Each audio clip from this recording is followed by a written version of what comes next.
त्यांनी महाराष्ट्राची लोकशाही गुंडाळण्याचा खेळ हा सुरू केलेला आहे। नगरपालिकेच्या निवडणुकीत जो तमाशा सत्ताधाऱ्यांनी जो मांडला होता त्यातला वग होता पैसा फेक तमाशा देख।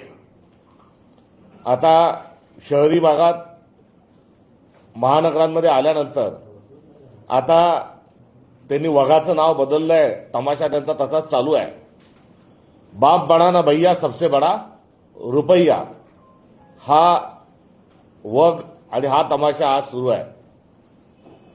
त्यामुळे निवडणुका या लोकशाहीचा सण आहे आणि नागरिकांनी त्यांच्या सचत विवेक बुद्धींनी मतदान करणं ही संविधानाने दिलेला त्यांचा अधिकार आहे। राजकीय पक्षांनी त्यांचे विचार, त्यांचा जाहीरनामा लोकांपुढे मांडायचा, मतांचा जोगवा मागायचा आणि सर्वाधिक मते ज्याला मिळतील तो माणूस विजयी होतो आणि हातात हात घालून सर्व राजकीय पक्ष जरी असले तरी संस्कृती जोपासण्याचं काम हे झालं पाहिजे। हा एकंदरीत असणारा निवडणुकींमधला एक संस्कार आहे। राजकीय पक्षांकडून सदरची अपेक्षा देखील व्यक्त होत आहे। महाराष्ट्राला, भारताला निवडणुका काही नवीन नाहीत।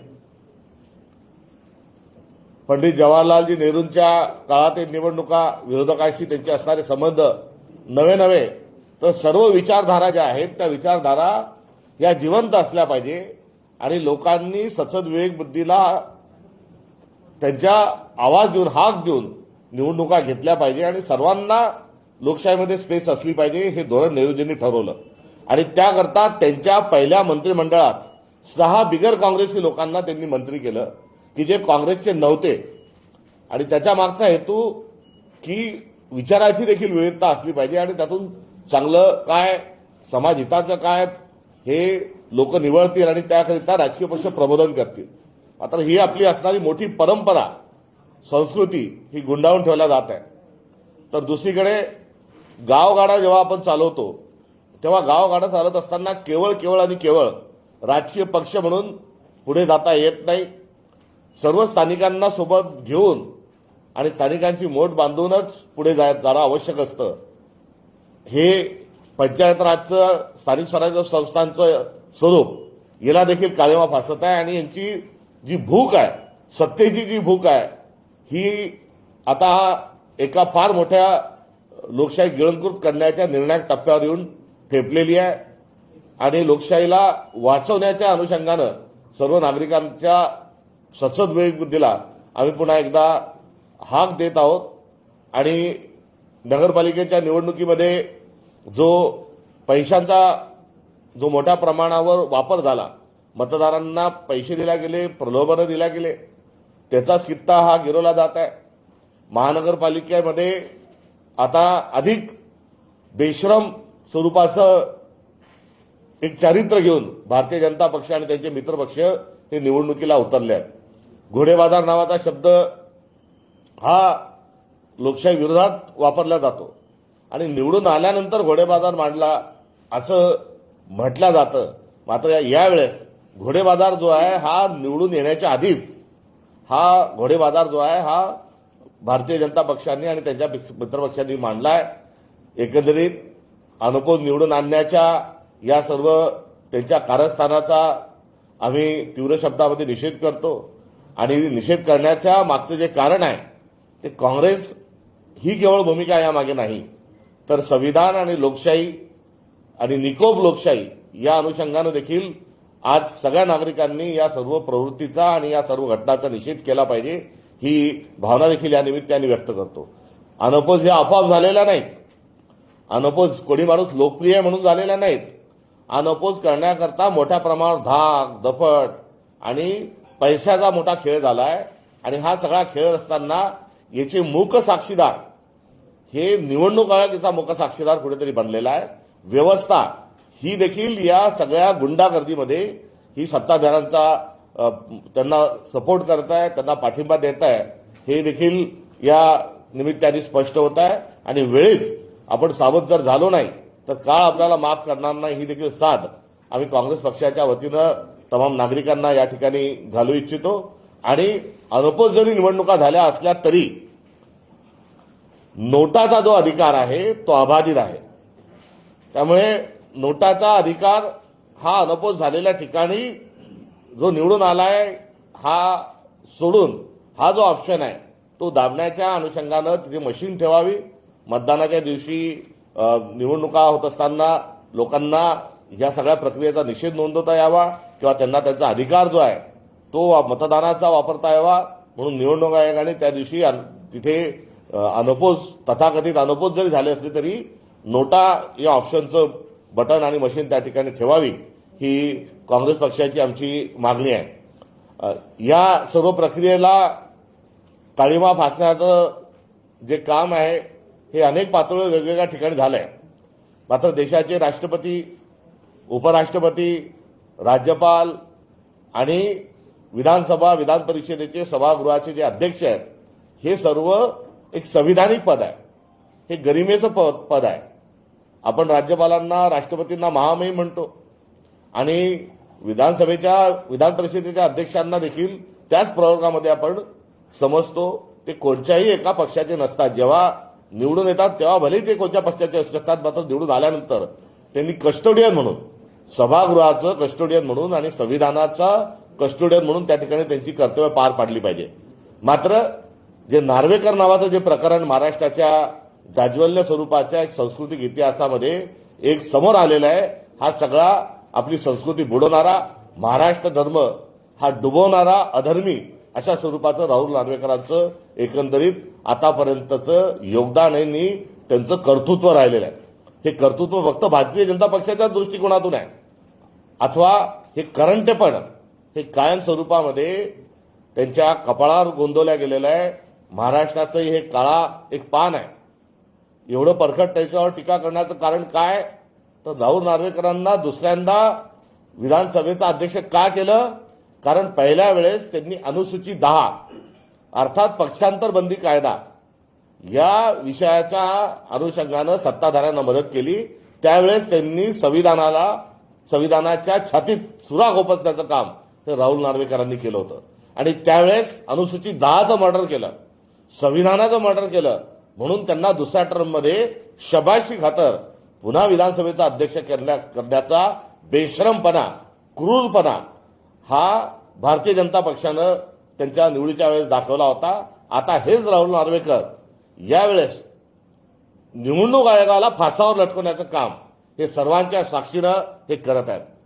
या संदर्भामध्ये आम्ही निवडणूक आयोगाकडे तक्रार केली, त्यांच्याकडे आम्ही धावून गेलो आणि निवडणूक आयोगाने सगळं ऐकून घेतल्यानंतर निवडणूक आयोग सकाळी आमच्या पत्राचं उत्तर संध्याकाळी देताना सांगतो की पुरावे सादर करा. लाज वाटली पाहिजे निवडणूक आयोगाला. अहो पुरावे काय, हे सगळं पब्लिक डोमेनमध्ये आहे. तुमचा निवडणूक निर्णय अधिकारी तिथे बसलेला आहे. तिथे प्रत्येक गोष्टीचं सीसीटीव्ही असतो, अर्ज देणाऱ्या माणसाचं रेकॉर्डिंग केलं जातं, सगळं व्हिडिओ शूटिंग असतं. ही असणारी सुप्रीम कोर्टाचीच नव्हे तर ही निवडणूक आयोगाची असणारी एक मोठं निर्देशानुसार नव्हे तर सुप्रीम कोर्टाच्या निर्देशांसोबतच आपल्याला भारताच्या निवडणूक आयोगानं जी मोटर्स ऑपरेटिव्ह ठरवून दिली त्यातला तो भाग आहे. आता ते फुटेज तुमच्याजवळ आहे. आम्ही आपल्याकडे तक्रार केलेली आहे. त्या तक्राराची आपण चौकशी करायला पाहिजे, ताबडतोब गुन्हे दाखल करायला पाहिजे. मात्र आता यातून तो मी नव्हेच नावाचं जे नाटक आहे हे निवडणूक आयोग करतोय. इथं पर यावर आम्ही सांगितलं की आम्ही आंदोलन करू, आपल्या तिथे दालनात येऊन बसू. त्यावर निवडणूक आयोगाने चौकशीचे आदेश दिले. आता चौकशीचे आदेश दिल्यावर तिथे चौकशीमध्ये निष्पन्न हे झालं की यामध्ये अधिकाऱ्यांचं चुकलेलं आहे आणि यामध्ये ज्या आम आदमी पार्टी आणि समाजवादी या 2 पक्षाचे अर्ज हे पैसे भरून टोकन देऊन देखील अर्ज भरून घेतले नाही. ही बाब सगळ्यात उघडकीस आली आहे. आणि हे का भरून घेतले नाही तर तिथे दरवाजावर आणि त्या परिसरात दस्तूरखुद्द राहुल नार्वेकर विधानसभेचे अध्यक्ष हे त्या ठिकाणी थांबतात, तिथे दमदाटी करतात, प्रशासनावर दबाव आणतात, लोकांना आत जाऊ देत नाही. अशा स्वरूपाच्या तक्रारी आणि अशा प्रकारची परिस्थिती आहे.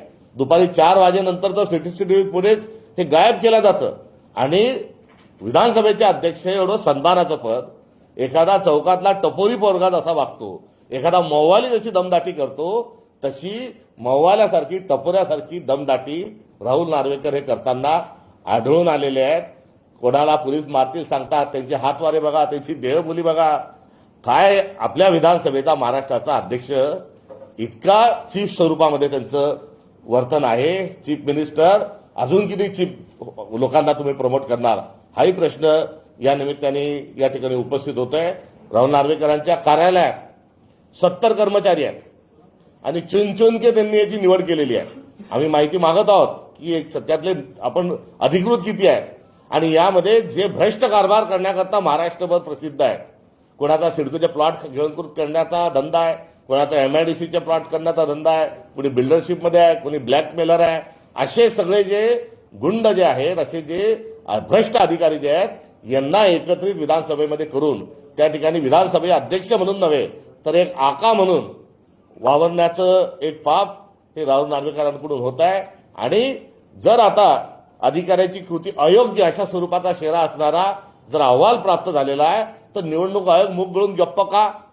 आणि असा अहवाल आल्यानंतरही त्या अहवालामधली जी एक ओळ आहे ती पोटगेपणा ज्याला म्हणतात, थिक स्किन ज्याला म्हणतात, गेंड्याची कातडी ज्याला म्हणतात, बेशरम ज्याला म्हणतात, त्याचा उल्लेख या अहवालामध्ये अहवालात सांगितलंय की निवडणूक निर्णय अधिकाऱ्यांची ही कृती कायद्यानुसार उचित असली तरी प्रशासकीय आणि व्यावहारिक दृष्ट्या योग्य नसल्याचा ठपका अहवालात ठेवलेला आहे.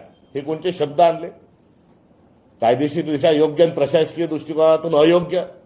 म्हणजे शब्द छळ जो आहे, बुद्धिभेद जो आहे, किसानी गळा कापणं जे आहे, हे कसं असतं हे या माध्यमातून लक्षात येत आहे. तर तात्काळ स्वरूपात राहुल नार्वेकर यांच्यावर आचारसंहिता भंगचे गुन्हे दाखल करावेत. ते सीसीटीव्ही जे फुटेज जे आहेत ते सार्वजनिक करावं. तिथल्या ज्या उमेदवार, जे 2 उमेदवार आहे आम आदमी पार्टीचे आणि समाजवादीचे, यांच्या तक्रारी घेऊन त्यांच्यावर गुन्हे दाखल करावे. तिथे धमकवल्या प्रकरणी हरिभाऊ राठोड जे आहेत यांच्या तक्रार घेऊन त्यांच्या धमकवल्याच्या अनुषंगानं त्यांच्यावर धावून गेल्याच्या आणि त्यांना दमदाटी केल्याबद्दलही गुन्हे राहुल नार्वेकरांवर दाखल व्हावेत, ही काँग्रेस पक्षाची आमची एकंदरीत मागणी आहे. विधानसभाचे अध्यक्ष आहेत आणि विधानसभेच्या अध्यक्षांच्या मान्यतेनुसार नवीन आमदार निवास बनवणे, त्याचसोबतच नवीन विधान भवन बनवणे, अशी मोठमोठी विकास कामं होतात आहेत. आणि या सगळ्या विकास कामांमध्ये मोठ्या प्रमाणात पैशांची उलाढाल होते, भ्रष्टाचार होतोय. एका पर्टिक्युलर व्यक्तीलाच कंत्राट ही सगळी मिळतात आहेत. परंतु विधानसभेचं हे एवढं मोठं आर्थिक काम होत असलं तरी याच्यामध्ये भ्रष्टाचार समोर येत नाहीये, त्याच्यामध्ये माहितीचा अधिकार कोणी टाकू शकत नाही, अशा पद्धतीची प्रोव्हिजन आहे. नक्की काय आहे? निवडणूक आयोगावर कोणत्याही प्रकारची कारवाई होणार नाही असा भारत सरकारने नियम तयार केल्यापासून निवडणूक आयोग सैराट सुटलेला आहे. याच पद्धतीनं विधानसभा अध्यक्षांना जे विशेष अधिकार दिलेले आहेत त्या विशेष अधिकाराचं हनन होत आहे आणि यांना या सर्व एकंदरीत भ्रष्ट, आर्थिक स्वरूपाचा भ्रष्टाचार, संवैधानिक स्वरूपाचा भ्रष्टाचार आणि व्यवस्थेमध्ये कोणाला अडवत असतानाचा भ्रष्टाचार, या तिन्ही प्रकरणामध्ये नार्वेकर हे दोषी असल्यामुळे त्यांना तात्काळ स्वरूपामध्ये महामहिम राष्ट्रपतींनी त्यांना बडतर्फ करायला हवं, ही देखील आमची या निमित्तानं मागणी आहे. राहुल गांधी यांनी वोट चोरीचा मुद्दा वर उचललेला होता केंद्रीय पातळीवर, तो महाराष्ट्रापर्यंत येऊन पोहोचला. जसं आता बिनविरोधचा काही धडाका लावलेला आहे भाजपनं, त्याच्या विरोधात काँग्रेस कुठेही आक्रमक दिसत नाही. आता काही वेळापूर्वी मनसेनं हायकोर्टात याचिका दाखल केली.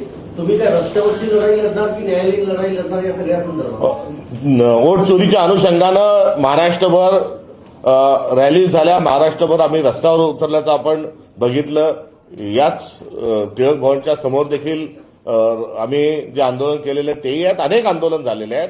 थेट कामठीचं आंदोलन आहे जिथे राहुल गांधींनी उल्लेख त्यांच्या लेखात केला होता. नंतर देवेंद्र फडणवीसांच्या मतदारसंघामध्ये आमचं आंदोलन झालेलं आहे. ते आंदोलन सर्वदूर केलेली आहेत आणि हा विषय आम्ही एक वॉर रूम, एक कक्ष या संदर्भातला सगळा स्थापन करून त्या अनुषंगाने या सगळ्या गोष्टींचा पाठपुरावा आम्ही करत आहोत. निवडणूक या सगळ्यांच्या अनुषंगानं कोर्टात जावं का जाऊ नये या संदर्भामध्ये 2 मतप्रवाह आहेत. आम्ही त्याच्या संदर्भात कायदेतज्ञांशी बोलून काँग्रेस पक्षही त्या संदर्भातील पुढील भूमिका घेईल. हरिभाऊ राठोड एका समाजाचं प्रतिनिधित्व मागच्या अनेक वर्षांपासून करतात आहेत, पण त्यांना राहुल नार्वेकर थेट म्हटलेले की मुंडे साहेबांनी तुमच्यावर खूप उपकार केलेले आहेत, त्यामुळे तुम्हाला ही सगळी सुरक्षा व्यवस्था आणि हे सगळं मिळालेले हे तात्काळ काढून द्यावं. ही भाषा कितपत योग्य आणि एका समाजाचं नेतृत्व करताना त्याला असं बोलणं हे कितपत योग्य? समाजाचं नेतृत्व करत असेल तर ती बाब आपल्या ठिकाणी आहे. मात्र ते एक भारताचे एक सन्मान्य नागरिक आहे. त्यांच्याच संदर्भात काय, कोणाच्याही संदर्भामध्ये विधानसभेच्या अध्यक्षांनी किंवा कोणत्याही माणसांनी असे गैरवर्तन करू नये. आणि त्यांची एकंदरीतील भाषा, त्यांचे शब्द हे सर्व जे आहेत हे टपोरी प्रवर्गामध्ये मोडत आहेत. मव्वाली ज्याला म्हणतात तशा स्वरूपामध्ये आपले विधानसभेचे अध्यक्ष वागतात आहे. हे दुःख आहे, हे दुर्दैव आहे. सर, ज्या वंचित सोबत तुम्ही युती केली त्याच वंचितमुळे काही ठिकाणी काँग्रेसला फटका देखील बसायला पाहायला मिळतोय. ऐन वेळी फॉर्म भरण्याच्या आदल्या रात्री त्यांनी 16 जागा परत केल्या. मग 5 जागा त्यांनी असे उमेदवार दिले जिथे तुम्ही उमेदवार दिले होते. वंचितची युती केल्यामुळे कुठे ना कुठेतरी काँग्रेसमध्ये देखील आता हा जो म्हणजे पेच जो आहे तो निर्माण होतोय का तुमच्यासमोर? 62 जागा या वंचितच्या पक्षाशी आणि काँग्रेस पक्षाचा जो करार होऊन याच सभागृहात इथेच तो आपल्या सगळ्यांसमोर त्या 62 जागा कोणत्या हे सांगितलं होतं. आणि एका दिलाने आणि सोबत मुंबई आणि जिथे शक्य असेल तिथे सोबत आपण आघाडी करून लढू ही ठरलेली भूमिका होती. आणि या भूमिकेमध्ये कुठल्याही प्रकारचा तडा जाऊ नये अशा प्रकारची एकंदरीत भूमिका ही दोन्ही पक्षांनी त्यावेळेस घेतली होती. मात्र निवडणुकीच्या अर्ज भरायच्या वेळेस 21 जागी उमेदवार नाहीत, त्यामुळे आमच्या पक्षाची देता येईल का याची चाचपणी झाली. नंतर काही अजून जागा कमी झाल्या. 19 ठिकाणी पंजाचे उमेदवार उभे केले तरी चालतील अशी भूमिका देखील वंचितने घेतली. आणि आघाडी आणि युती जेव्हा करतो तेव्हा सदरचा जो समन्वय आहे हा काही चुकीचा नसतो. त्यामुळे हा आमच्या आपसातील एक विषय होता. तो आम्ही एक सोय एकमेकांची आणि ती सोयरीक जी आहे त्या प्रवर्गामध्ये या संदर्भामध्ये आमचा संवाद हा होता. आणि त्या संदर्भामध्ये त्यांनी आम्हाला एक भूमिका घेऊन पूरक भूमिका घेणं हे त्या विषयाच्या अनुषंगानं आवश्यक होतं. मात्र ज्या 5 ठिकाणी वंचितनी 62च्या व्यतिरिक्त 62चा करार झाल्याच्या व्यतिरिक्त 5 ठिकाणी जे उमेदवार दिले ते वास्तविक पाहता ते अनावश्यक होते. त्यामध्ये 3 ठिकाणी काँग्रेस पक्षाचे उमेदवार आहेत. त्यात चंद्रकांतजी हंडोरे साहेबांच्या परिवारातील एक सदस्य आहे. आणि एक जागा जी आहे ती जानकर साहेबांचा जो पक्ष आहे त्या पक्षाची एक जागा आहे. आणि रासू गवळी साहेबांनी जो रिपब्लिकन पक्ष जो बाबासाहेब आंबेडकरांनंतर त्याची एक धारा जी सांभाळली होती त्या रिपब्लिकन पार्टी ऑफ इंडियाचा एक उमेदवार आहे. या ठिकाणी उमेदवार नसते दिलं तर अधिक बरे झाले असते ही या निमित्तानं माझी भूमिका आणि भावना आहे. आणि आपल्या सगळ्यांच्या समोर या वंचितच्या सोबत आघाडी झाली याचा मी आनंदही व्यक्त केला होता. आणि ही आघाडी अशीच टिको आणि पुढे वृद्धिंगत हो ही अभिलाषा देखील व्यक्त केली होती. ती अभिलाषा अजूनही माझी जिवंत आहे. सुजाता आंबेडकरांनी सोलापुरात बोलताना थेट तुमच्या खासदार प्रणिती शिंदे यांच्यावर टीकेची झोड उडवलेली आहे. काँग्रेस ही भाजपची बी टीम आहे असे सगळ्या प्रकारचे मुद्दे उपस्थित केलेले. कसं बघताय तुम्ही स्वतः वंचित सोबत आघाडी करताना आघाडी पुढे होता आणि आता त्यांच्यावरून अशी टीका केली जाते. आमच्या काही नेत्यांवर आणि पक्षावर जी टीका होत आहे ही अकलनीय आहे. आज मुळात संविधानाचं संरक्षण आणि संवर्धन हा मुद्दा घेऊन वंचित आणि काँग्रेस सोबत चालली पाहिजे. ही काळाची गरज आहे. तो आजचा युगधर्म आहे. आणि मोठ्या प्रमाणावर संविधानवाद्यांची तशा प्रकारची भावना आहे. आणि त्या भावनेचा आदर हा दोन्ही पक्षांनी ठेवला हे शुभ संकेत आहे. मात्र यामध्ये काँग्रेसचं काय चुकतंय आणि काँग्रेसच्या संदर्भामध्ये त्यांची वोट बँक किती किंवा आमच्या नेत्यांच्या संदर्भामध्ये कुठेही टिप्पणी करण्याची आवश्यकता नाही. आता थेट स्वरूपामध्ये संविधान बचावची भूमिका घेऊन मैदानात उतरण्याची आवश्यकता आहे. आणि देशामध्ये आज संविधान वाचवण्याकरता सगळ्यात आग्रही आणि प्रयत्नशील कोण असेल तर राहुल गांधी आहे. राहुल गांधींच्या हातात सतत संविधान असतं आणि राहुल गांधींनी कुठल्याही प्रकारची तडजोडी संविधानिक मूल्यांवरही केलेली नाही. त्यामुळे एक सक्षम अशा स्वरूपाचं एक नेतृत्व आहे. आणि त्यांच्या नेतृत्वात काँग्रेस पक्ष काम करत असताना थेट बाबासाहेबांचा वारसा हा वंचित बहुजन महासंघाच्या माध्यमातून आदरणीय प्रकाश आंबेडकरजी सांभाळत आहेत. आणि संविधान निर्माता आणि संविधान संरक्षक अशी आज काँग्रेस पक्षाची आणि वंचितची ही अंडरस्टँडिंग ही असली पाहिजे. आणि ती असत असताना त्यांनी आमच्यावर काही बोललं म्हणून आम्ही खुलासा करणं किंवा मागचे सगळे जे संदर्भ आहेत ज्याची आज आवश्यकता नाही. कारण गडेमुगडे उखाडणे में कोई मतलब नाही आणि पुलाखालून यमाना खूप पाणी हे वाहून गेलेलं आहे.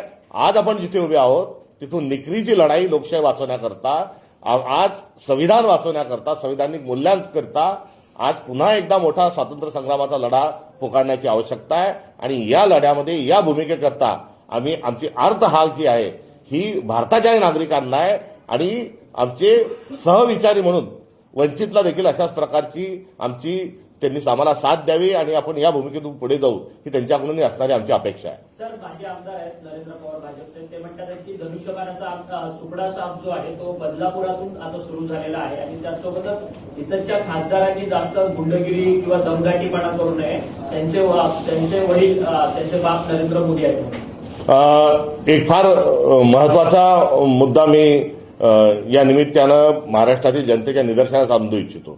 एक महाराष्ट्रात नुरा कुस्ती सुरू आहे आणि त्या नुरा कुस्तीमध्ये फक्त दंड ठोपटला जातात आहे, मांड्या टोकल्या जातात आहे आणि मी मारायचं सोंग करतो, तू रडायचं सोंग कर, अशा स्वरूपाचं एक तमाशा आणि अशा स्वरूपाचं एक महाराष्ट्रातल्या लोकांना मूर्ख समजून आणि मूर्ख बनवण्याचा खेळ हा भारतीय जनता पक्ष उद्धव ठाकरेंच्या नेतृत्वात, भारतीय जनता पक्ष देवेंद्र फडणवीसांच्या नेतृत्वात, एकनाथ शिंदेच्या नेतृत्वात शिवसेना, अजित पवारांच्या नेतृत्वात राष्ट्रवादी काँग्रेस, हे तीन पक्ष जे आहेत ही नुरा कुस्ती खेळत आहेत. मोहोळ म्हणतील अजित पवारांवर टीका करतील, अजित पवार हे मोहोळांवर टीका करतील, मग थोड्या वेळाने चंद्रकांत पाटलांवर टीका करतील. हे जे सगळं चाललंय हे नाटक आहे आणि या नाटकामध्ये मी मारायचं सोंग करतो, तू रडायचं सोंग कर, अशी यांची असणारी अंडरस्टँडिंग आहे. अहो, तुम्हाला टीका करायची ना तर टीका करायची तर मंत्रिमंडळातून बाहेर पडा, सत्तेतून बाहेर पडा. आणि भारतीय जनता पक्षाला जर उत्तर द्यायचं तर कशाला उत्तर देत बसता, त्यांना सत्तेतून बाहेरची वाट दाखवा.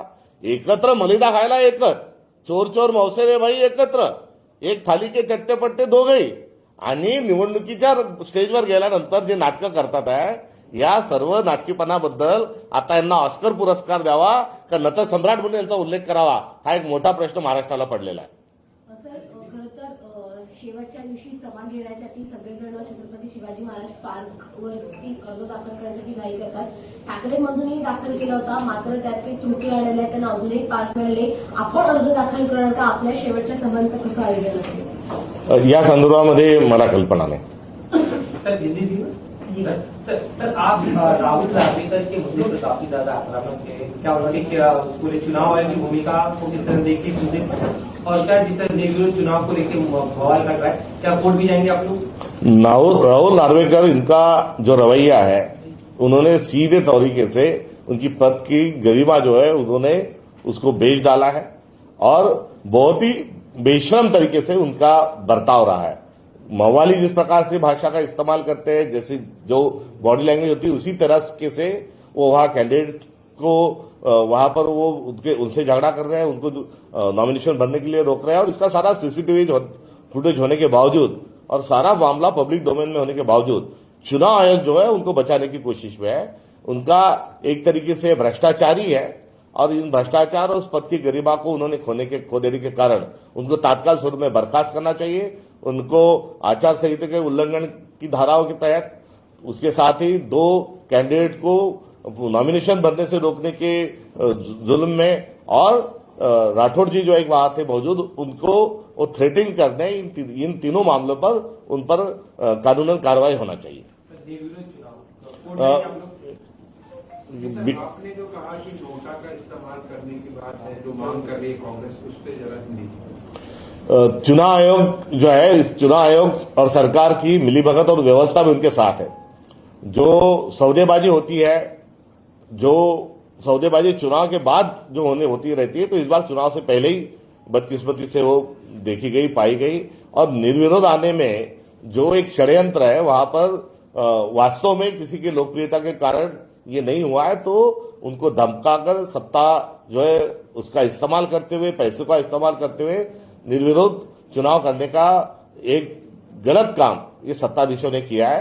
मगर कॉन्स्टिट्यूशनली वोटिंग ये हर आदमी का एक अधिकार है, ये नागरिक है, नागरिक इसलिए वो मतदाता है, तो नागरिक का अधिकार भी इसमें कहीं ना कहीं छीना जा रहा है. तो इसमें से किसी को वोट नहीं, नोटा जो है वो नोटा की मशीन उस दिन तमाम बूथ पर लगाई जाए और लोगों को उनका जो वोटिंग का हक है उसको अदा करने की इजाजत दी जाए। सर यूपीटी और एमएनएस कहने करीब 5 से 8 करोड़ रुपए तक दिए गए उम्मीदवारों को नामांकन पीछे लेने की, क्या आपके पास कोई जानकारी आ पाई? आप लोगों क्या आरोप है? ये जानकारी के लिए किसी की मोहर की मुझे लगता जरूरत नहीं। नगर पालिका के नगर निगम के चुनाव में 8-8, 10-10 हजार प्रति वोट बटे, ये हम सब जानते हैं। मैं माध्यमों का भी यहाँ धन्यवाद देना चाहूंगा कि उन्होंने भी इस प्रकार से जो पैसे बट रहे थे उसकी भी बहुत बड़े पैमाने पे रिपोर्टिंग उसका हुआ है। तो जो एक वोट के लिए जो 8,000, 10,000 रुपए खर्च करते हैं, वो एक कैंडिडेट के विड्रॉल के लिए इतना अमाउंट जो है वो खर्च करना बिल्कुल स्वाभाविक है। इसके अलावा बीएमसी चुनाव में शिवसेना यूपीटी और देवेंद्र फडणवीस के बीच में क्रेडिट वॉर चल रहा है। उनका कहना है, कोई कह रहा है कि कोस्टल रोड हमने बनाया, कोई कह रहा है कोस्टल रोड हमने बनाया। इस क्रेडिट वॉर पर कांग्रेस की क्या भूमिका है सर? ये आखिर में सरकार जब गवर्नेंस कुछ करती है तो उनका वो उत्तरदायित्व होता है, काम भी होता है कि ये सारा चीजें करे। मुंबई महानगर पालिका ने जो काम किया था उसकी जो टेक्निकल सैंक्शन है, जो है एडमिनिस्ट्रेटिव सैंक्शन जो है, ये किस तारीख का था ये डेट अवेलेबल है। उस वक्त मुख्यमंत्री कौन थे वो अवेलेबल है। मुख्यमंत्रियों ने और सरकार किसका था, सरकार के जो चीफ मिनिस्टर थे जिनके पास अर्बन डेवलपमेंट डिपार्टमेंट था, उन्होंने इसमें मोहर लगाई और उसमें सहयोग दिया, ये भी रिकॉर्ड पे है। तो ये तमाम रिकॉर्ड जो दर्शाते हैं, तो ये मुंबई की जो सारी योजनाएं हैं, मेट्रो से लेके कोस्टल वार्ड से लेके तो ईस्टर्न हाईवे को लेके तो नावा शिवा का जो नया रास्ता बना है जिसको अटल सेतु नाम दिया है, उसको लेके राजीव गांधी सेतु जो सीलिंग हम कहते हैं उसको, ये सारे जो चीजें हैं, ये तमाम चीजों के साथ भारतीय जनता पार्टी का कोई वास्ता नहीं है। उनका कोई इसको लेकर उनका कोई संबंध नहीं है। उन्होंने ये सारी चीजों का क्रेडिट लेने से पहले जो दिवंगत जी विलासराव जी हो या पृथ्वीराज जी हो, इनके साथ उद्धव ठाकरे जी का भी जरूर उसमें साथ है, ये सारों को क्रेडिट नहीं उनको देना है और खुद को लेना है। तो पहले वो अरबी समुद्र में जो छत्रपति शिवाजी महाराज की जो विश्व में सबसे बड़ी जो प्रतिमा वहां खड़े करने वाले थे, उसका क्या हुआ, उसके भूमि पूजन के लिए आप नरेंद्र मोदी जी को लेके आए, वो कहाँ है? नहीं, आपका नई स्टैच्यू वहां पर तो चबूतरा होता है, वो कहा है, इतना तो भी दिखाए और फिर आप क्रेडिट लेने की प्रयास करें। सर, प्रचार का दौर शुरू हो गया है, सभी पार्टियों के बड़े नेता तो प्रचार कर रहे हैं। तो कल अकोला में ओवैसी भी आए थे, लेकिन उन्होंने अपने प्रचार और भाषण में कहा कि संविधान वी द पीपल से शुरू होता है, भारत माता से नहीं। तो इस तरह के बयान म्युनिसिपल चुनाव में दिए जा रहे हैं, इस पर क्या कहेंगे? वी द पीपल जो है उसका जो वास्ता है वो देश से है और सारा देश यानी भारत है और सारे देश की जय यानी भारत माता की जय। ये डिस्कवरी ऑफ इंडिया में पंडित जवाहरलाल नेहरू जी ये समझा के गए। उनको भारत माता कहने में ऐतराज है तो मादरे वतन जिंदाबाद है, ये वो जरूर कहे, ये मेरे उनसे राय है। इसके अलावा ओवैसी पार्टी की तरफ से फिर एक बार कहा गया कि धारावी में कहा गया कि कोई कलमा पढ़ने वाली हमारी बहन मुंबई की मेयर बनी, इस तरह की हमारी इच्छा है। आप सर किस तरह से लगता है, आपको लगता है कि कोई कलमा पढ़ने वाली महिला होगी मेयर बनने का?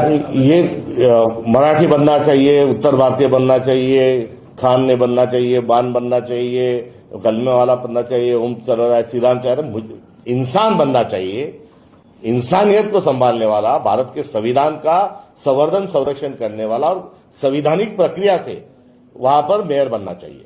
स्टेट इलेक्शन कमीशन ने रिपोर्ट मंगाई है जो बिन विरोध चुने गए उनके खिलाफ, लेकिन आरओ और जो डिस्ट्रिक्ट कलेक्टर उन पर ही संशय है। तो ऐसे में कांग्रेस पार्टी क्या कोर्ट जाएगी कि किस तरीके से कोर्ट मॉनिटर्ड इस पे जांच की जाए? कोर्ट में जाने का भी रास्ता कितना कठिन है ये हम सब लोग बदकिस्मती से उसको भी जानते हैं। किसी प्रकार के ट्रैप में हम इस सेंसिटिव मामले को फंसने नहीं देना चाहते और जैसे नार्वेकर जी का जो गलत बर्ताव है उसकी भी रिपोर्ट सरकार ने मांगी थी। उसमें क्या कहा कि कानूनन तौर पर उन्होंने सही किया मगर एडमिनिस्ट्रेटिवली और व्यवहारिक दृष्टिकोण से उनकी गलती हो गई। तो इसी प्रकार से और मैनेज करके रिपोर्ट लाएंगे। कुल मिला के भारतीय जनता पार्टी जो है वो वॉशिंग मशीन है, उस तमाम वॉशिंग मशीन में उन्होंने नेताओं को धो ही दिया है। अभी अधिकारियों को भी बचाने का प्रयास उस वॉशिंग मशीन के माध्यम से वो करेंगे। उद्धव ठाकरे के ऊपर मुस्लिम जो है आरोप लगा रहे हैं तुष्टिकरण का कि जो क्रिमिनल बैकग्राउंड के लोग हैं उन्हें टिकट दिया जा रहा है, तो कांग्रेस पार्टी कैसे देखती है? क्रिमिनल बैकग्राउंड के लोगों को राजनीति में प्रमोट नहीं करना चाहिए। ये कांग्रेस पार्टी की राय थी, राय है और राय रहेगी। सर, मुख्यमंत्री का बयान आया कि एक फोटोग्राफर है और दूसरा कार्टूनिस्ट है, दोनों मिलके ने युवती बनाई है, करप्ट युवती है, इस तरह से बयान दिया। दूसरी तरफ उद्धव ठाकरे का बयान आया अमित शाह को लेके, उनके जो सरनेम है उसको लेके मजाक उड़ाया गया, क्या कहना चाहेंगे सर? इसमें ये उद्धव जी के और इसमें बयान पर मैं तो नहीं कहूंगा, मगर देवेंद्र फडणवीस जी गजनी है, तो वो कुछ बोलते हैं तो कोई ज्यादा दिल पे लेने वाली बात नहीं, वो भूल भी जाते हैं। सर, सुप्रीम कोर्ट ने उमर खालिद और शाहजहां इमाम की बेल डिनाई कर दी है और साफ तौर पे कहा है कि उनके खिलाफ प्रोसिक्यूशन ने प्राइमरी सबूत दंगों के पेश किए हैं। कुल मिला के ये मामले से एक पोलराइजेशन देश में शुरू करने का एक प्रयास राष्ट्रीय स्तर पे शुरू हुआ था और उसका जो भी है वो फास्ट ट्रैक में इन चीजों को लेकर एक बार वो अंत तक वो मुद्दा ले जाए, उसको इतने लंबे समय से पेंडिंग रखने का कोई कारण नहीं। आपके पास सबूत है, न्यायालयीन प्रक्रिया है, तो सरकार में यदि हिम्मत है सच को सामना करने की तो तत्काल स्वरूप में फास्ट ट्रैक में जाए और ये जो मामला है उस पर जजमेंट सुनाए। सर, बीएमसी चुनाव में मराठी अस्मिता एक बड़ा मुद्दा है। कल राज ठाकरे ने फिर एक बार कहा था कि हम हिंदू हैं, हिंदी नहीं है। उसके जवाब में बीजेपी कह रही है और उनके नेता कह रहे हैं कि हम हिंदू है, उर्दू नहीं है। तो आपको भारतीय जनता पार्टी भाषा का और धर्म का आधार पूरे महाराष्ट्र में, मुंबई में इसलिए ले रही है कि उन्होंने पिछले मोदी जी के कार्यकाल 12 साल में और देवेंद्र फडणवीस जी के दोनों कार्यकाल में उनके तरफ से कोई विकास के काम नहीं हुए, तो विकास की सौगात और विकास दिखाकर वोट नहीं मांग सकते। मुंबई में केवल और केवल भ्रष्टाचार और भ्रष्टाचार हुआ था। मुंबई के सड़कें, मुंबई में मानसून में पानी, जो घरें जो है वो अफोर्डेबल हाउसिंग जो है वो अभी बहुत दूर चले जाना, उसके साथ जब इलेक्टेड बॉडी जब थी तो 90,000 करोड़ रुपए का फिक्स डिपॉजिट था, उसको विड्रॉल कर लेना, उसके साथ 13,000 करोड़ का और कर्जा लेना, तो उनका पूरा भ्रष्टाचार और उनका विजन उनके पास नहीं है, तो इनके कार्यकर्तृत्व को, कारनामे को छुपाने के लिए वो पोलराइजेशन का सहारा ले रहे हैं। सर, अजित पवार का बयान आया कि जो इस वक्त की जो बीएमसी चुनाव है ये थोड़ा से अलग से है। पुणे महानगर पालिका के बारे में कहा कि हम अलग लड़ रहे हैं, दोनों एनसीपी साथ में लड़ रही है। जनता को ये दिखता है कि हम यूपी में है, बीजेपी के साथ थोड़ा सा कंफ्यूजन है। और कांग्रेस का भी एग्जाम्पल लेके कहा कि इससे पहले भी कांग्रेस यूपी में थी दूसरी पार्टियों के साथ और फिर अलग अलग चुनाव लड़ी थी, क्या कहना? ये नूरा कुश्ती जो है वो सत्ताधारियों के माध्यम से चल रही है। मैं मारने का ढोंग करता हूँ, सॉन्ग रचता हूँ और तू रोने का सॉन्ग रच, इस प्रकार से एक ही थाली के चट्टे बट्टे भारतीय जनता पार्टी, अजित पवार जी और एकनाथ शिंदे जी ये नूरा कुश्ती खेल रहे हैं और इनमें वास्तव में एक दूसरे पे टीका टिप्पणी का जो तीखा उनका तेवर और अंदाज है वो यदि सच है तो ये सरकार से बाहर निकले और फिर भारतीय जनता पार्टी पर वो टीका करें और भारतीय जनता पार्टी भी उनके क्रिटिक्स का उनका जवाब न दे, पहले उनको सत्ता से बाहर निकाले और फिर जवाब दे। सर, राहुल जी क्या मुंबई आने और प्रचार के लिए आने वाले कोई व्यक्ति मिलता है, वो या फिर प्रियंका जी? ये स्थानीय निकाय का चुनाव है और आमतौर पर स्थानीय निकाय के चुनाव में स्थानीय लोग इसको लेकर कौन आना चाहिए ये तय करते हैं। सेंट्रलाइज चुनाव महाराष्ट्र का कहीं नहीं है। मोदी जी, योगी जी को लाने की तैयारी बीजेपी करे? वो जो कांग्रेस का जो स्टैंड है, भूमिका है, जो परमानेंट भूमिका मैंने आपको बताया।